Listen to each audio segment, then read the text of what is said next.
July 2, 1994 ay pinanganak ang isang malusog, masiyahin at bibong bata sa katauhan ni Jason Patrick Nueno Infante. Lumaki si Jason na punong-puno ng pagmamahal mula sa kanyang pamilya. Masigla itong bata at masayahin. Kaya naman paborito ito ng ina at mga kapatid. Maliban dito, ay aktibo din ito sa pag-aaral at sa sports. Palakaibigan din si Jason, kaya naman ang magbinata ay hinalal ito sa kanila bilang skate chairman. Bagamat busy sa pag-aaral sa Trinity College sa Quezon City, ay nagagawa pa rin ito ang kanyang responsibilidad sa mga kapwa niya kabataan. At sinisiguro nito na nagagampanan niya ang mga trabaho bilang skate chairman ng kanilang barangay. Subalit sino ba namang mag-aakala na ang pagiging responsable nito ang magdadala sa kanya sa kapahamakan. August 11, 2012, araw ng Sabado, gaya ng nakagawian ni Jason, suot ang jersey na damit ay umalis ito sa kanilang bahay ng pasado 6:00 ng hapon para magtungo sa barangay. Ayon sa kanyang ina ay nakasalubong pa nito ang anak bago ito umalis. Lingid sa kanyang kaalaman na ito na ang huling pagkakataon na makikita niyang buhay si Jason. August 12, 2012, ay natanggap na lamang nila ang masakit na balita na nasa Makati Medical Hospital ito at wala ng buhay. Ano ang nangyari kay Jason Infante at sino ang mga walang puso na pumutol sa mga pangarap ng binata? Bago ko po ipagpatuloy ang ating kwento, sa mga bago po sa channel ko at nais sa mga ganitong klase ng kwento ng krimen na nangyayari sa loob at labas ng ating bansa ay maaari pong pakipindot ang ating subscribe button at notification bell para ma-notify kayo pag may mga bago tayong upload na videos. Sa pinagsamang salaysay ng mga kaibigan, SK Kagawad at volunteers ng City Rescue members ay nagawa nilang malaman ang nangyari noong August 12, 2012. Ayon sa kanila, ang grupo ay nag-aayos ng mga relief goods na ibabahagi para sa mga binahan nilang kabarangay at ginabi na sila ng matapos. Dahil sa pagod, ay napagkasunduan ng grupo na magmeryenda muna sa malapit na tindahan bago sila umuwi. Past midnight na habang nagmemeryenda sa harapan ng isang tindahan sa Barangay Valenzuela, Makati City nang dumating ang magnobyo na sila Eduardo Suravilla at Catherina Escobar. Sa hindi nila alam na kadahilanan ay tinitigan sila nito ng masakit at nanlilisik ang mga mata. Dahil nga sa wala namang ginagawang masama at hindi nila alam ang dahilan, ay tinanong ito ng isa sa kanila kung ano ba ang problema at bakit masakit ito makatingin. Dito na nagsimula ang tila namumuong tensyon sa pagitan ng lalaki at ng isa sa mga kasama nila. Nang lapitan sila ng galit na suspect ayon kay Michael Mate, ay sinubukan nila itong kausapin. Subalit ang galit na lalaki ay bigla na lamang pumasok sa loob ng bahay at nang lumabas ay may dala na itong kutsilyo. At walang sabi-sabi na inundayan nito ng saksak si Dan Christopher Del Pilar na bumagsak sa semento.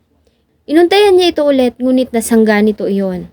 Dahil dito ay nagkagulo ang grupo. Sa panik ay nagsimula silang tumakbo sa magkakaibang direksyon.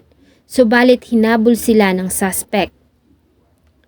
Naabutan nito si Michael Mate dahil sa nadapa ito. Inundayan niya ito ng saksak hanggang sa mawalan ito ng malay. Sumunod ay tinangka nitong habulin si Jesse James Bacud at nang maabutan ay inundayan nito ng saksak. Buti na lamang at nakaiwas ang binata at nagtamo lamang ng maliit na sugat.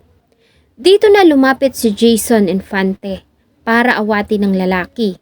Subalit sa kanyang paglapit ay dito ibinunto ni Eduardo Suravilla ang kanyang galit. Agad niya itong sinaksak ng paulit-ulit sa dibdib. Sa kabila ng mga tamong sugat ay nagawa pang manlaban ni Jason at tumawag ng tanod para humingi ng tulong. Si Jason ay nagawa pang isugod sa Makati Medical Hospital kung saan ay nakaranas pa ito ng 6 na beses na cardiac arrest bago ito tuluyang malagutan ng hininga. Ayon sa medical examination sa katawan ni Jason, ay nagtamo ito ng malalalim na sugat sa kanyang dibdib, na sugatan na malubha ang kanyang mga organs na siyang naging dahilan ng kanyang kamatayan. Samantala, ang isa sa mga biktima na si Michael Mate ay malubha ang mga tama at tumagal ito sa ospital ng halos 1 buwan. Nang makalabas ay sumailalim pa ito sa mga gamutan at therapy. Sa pinagsamang salaysay ng mga saksi at biktima ay nagawang maaresto ng Police Crime Investigation and Detection Group o CIDG Makati ang mga suspect, ang 21 years old na si Eduardo Boal Siravilla alias John Paul Buwan na residente ng Cogeo, Antipolo City at girlfriend nito na si Catherine Escobar, 24 years old na residente naman ng Paco, Manila at nagtatrabaho sa Resort World. Ayon sa investigasyon, ang magkasintahan ay nasa Makati para lamang umattend ng isang birthday party. Ang kutsilyo na ginamit na murder weapon ay napasa kamay din ng mga investigador. Nang maaresto ay itinanggi pa nito ang ginawang pagpatay, subalit kalaunan ay umamin na din ito sa ginawa. Ayon sa mga pulis ay wala silang nakitang motibo sa ginawang krimen maliban sa ang suspect ay nakainom at napagtripan lamang nito ang grupo. Maliban dito, napag-alaman din nila na ito ay may mga pending na kaso ng pagpatay sa Manila at miyembro din ito ng Sige-Sige Sputnik Gang. Dahil sa mga nakalap na mga ebidensya at sa mga salaysay ng mga biktima at witnesses, ang dalawa ay sinampahan ng isang bilang ng kasong murder dahil sa pagkamatay ni Jason Infante. Isang bilang na frustrated murder dahil sa pagkakasaksak nito kay Dan Christopher Del Pilar at attempted murder naman dahil sa malalalang saksak na natamo ni Michael Mate. Maliban sa masakit na naging kamatayan ni Jason Infante, ay isa pang kahindik-hindik na pangyayari ang dumagdag sa sakit na naramdaman ng mga nagmamahal sa kanya. Dahil sa ang cornea tissue ni Jason ay kinuha ng walang pahintulot ng kanyang pamilya. Ayon sa nakakatandang kapatid ni Jason noong August 12, 2012, ng bandang alas 11:30 ng gabi, ay personal niyang dinala ang katawan ng kapatid sa Loyola, Guadalupe. Nang buksan nila ang casket nito, ay napansin nila na tila may mali sa itsura nito. Ayon sa kanya ay sinamahan niya ang katawan ng kapatid mula sa operating room ng ospital. Nagdalhin ito sa morgue at ibiyahe papunta sa Funeraria Pilipinas. Hindi siya umalis sa tabi nito maliban ang gawin ng medico-legal na proceedings. Hindi kasi siya pinayagan na pumasok sa loob. Ito lamang ang pagkakataon niya para umuwi para makapagpahinga dahil sa wala pa siyang tulog. August 13 kinabukasan ng bandang alas 9 ng umaga ay itinalaga siya ng pamilya para maging representative sa pagsasampa ng kaso laban sa mga suspects at natapos ang proseso ng bandang alas 12:30 na ng tanghali. Kasama ang isang kaibigan ay nagdesisyon silang silipin ang kapatid na si Jason at dito na nga niya napansin ang kakaiba sa itsura ng kanyang kapatid. Ibang-iba kasi ang mukha nito kumpara ng iwan niya ito sa Funeraria Pilipinas. Kapansin-pansin ang mga malalim at lubog nitong mga mata gayong normal na malalaki ang mata ng kapatid. At ang kutob na iyon ng kuya ni Jason ay nakumpirma nang makausap nito ang kanyang ina. Ayon dito ay una na nilang napansin ang kakaiba sa itsura nito. Kaya naman kasama ang embalsamador ay binuksan nila ang mga mata nito sa Loyola, Guadalupe. At sa kanilang pagkagulat ay nalaman nila na wala na yung mga mata, sa halip ay tanging mga plastic na artificial eyes na lamang ang laman noon. Dahil dito ay agad nilang tinawagan ang may-ari ng Funeraria Pilipinas na agad namang nagtungo sa wake ni Jason para magpaliwanag. Ayon sa kanya ay wala silang alam sa nangyari. Maging ang iBank Foundation at scene of the crime operatives doctors na nagsagawa ng autopsy ay nakipag-usap sa pamilya tungkol sa issue. Ayon sa kanila, sabi sa Republic Act 7885 ay maaari nilang kunin ang mata kahit na walang consent ng pamilya, na hindi pinaniwalaan ng pamilya ni Jason kaya naman isinangguno nila ang problema sa abogado. Ayon sa batas kasi, before sila mag-remove ng cornea, they have to see to it na walang kamag-anak, walang nagkiklaim sa body. Dapat they have to exhaust all the remedies to locate the family or any relative within the 12-hour period.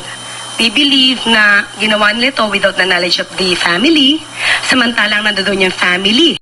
Ayon dito ay hindi totoo ang sinabi ng Soco Doctor at iBank Foundation Dahil ayon sa batas na nakapaloob sa Republic Act 7885 ay maaari lamang kunin ng isang doktor na nakatalaga sa ginawang autopsy ang mga organs sa katawan ng biktima na maaari pang gamitin sa transplant kung magagawa nilang makausap ang pamilya sa loob ng 48 hours at kung may pahintulot din ng biktima na ilipat ang kanyang organs bago siya mamatay. Subalit ayon sa pamilya ay wala umanong iniwan kahit na anong dokumento o note si Jason para i-donate ang kanyang mga mata. Ayon sa kanila ay totoo na ninais nilang i-donate ang mga mata ni Jason noong nasa hospital pa lamang ito. Subalit binawalan sila at sinabing hindi pwede dahil wala itong pahintulot mula kay Jason. Ayon sa pahayag ng Funeraria Filipinas ay wala silang kinalaman sa nangyari dahil ang nagsagawa ng autopsy sa katawan ay ang doktor ng scene of the crime operatives. At SOP nila na hindi sila pwedeng makialam habang isinasagawa ang autopsy. Doon sa morgue, umalis yung technician, so naiwan lang yung lalaki doon sa loob. Nilagyan niya daw ng, parang tawag niya, para daw yung pang-dentist, katawag niya parang dental beam. Yung mata na merong 2 butas. Then, meron daw na inalis, meron nilabas na parang maliit na forceps and lifted something from the eye. Nakita niya daw parang manipis lang daw yung tinanggal, then nilagay sa 2 tube makabila, tapos nilagay sa isang box na parang may yellow. Tapos tinanong nung embalmer namin, sabi niya, ano yan, idodonate nyo? Sabi naman daw ng lalaki, oo, pang donate. Nang mapansin na tinanggal ang cornea tissue ng biktima, ay sinabi sa kanila ng representative ng iBank Foundation na may memorandum of agreement umano sila sa pagitan ng SOCO. At dahil nga sa matagal na rin naman nilang nakakatrabaho ang SOCO, ay hindi na sila nakialam. Humingi naman ng tawad ang president at chairwoman ng iBank Foundation na si Dr. Dominga Padilla sa pamilya ni Jason at inamin nito na kinuha nga nila ang mga mata ng binata. Subalit pinangako nito na i-retrieve ang mga iyon at ibabalik sa pamilya. Pangarap ni Jason ang maglingkod sa bayan. Siguro kung hindi nito sinapit ang masakit na katapusan, ay isa na itong magaling at responsableng leader ng kanilang lugar. Hanggang ngayon ay bakas pa rin sa pamilya ni Jason lalo na sa kanyang ina ang pangungulila sa kanya. Patuloy pa rin kasi nitong inaalala ang anak sa mahalagang araw sa kanilang mga buhay. At ayon sa kanya sa isang post sa social media, ay hindi siya titigil sa pagluha at pangungulila dito hanggang sa araw ng muli nilang pagkikita. Infante, I'm age 16 years old. Sorry. Ay, wala ako, kailangan. Sorry. I'm 16 years old. Salamat po sa inyong patuloy na pagtangkilik ng atin pong mga videos. Huwag niyo pong kalimutang mag-iwan ng saloobin at suggestion sa atin pong comment section.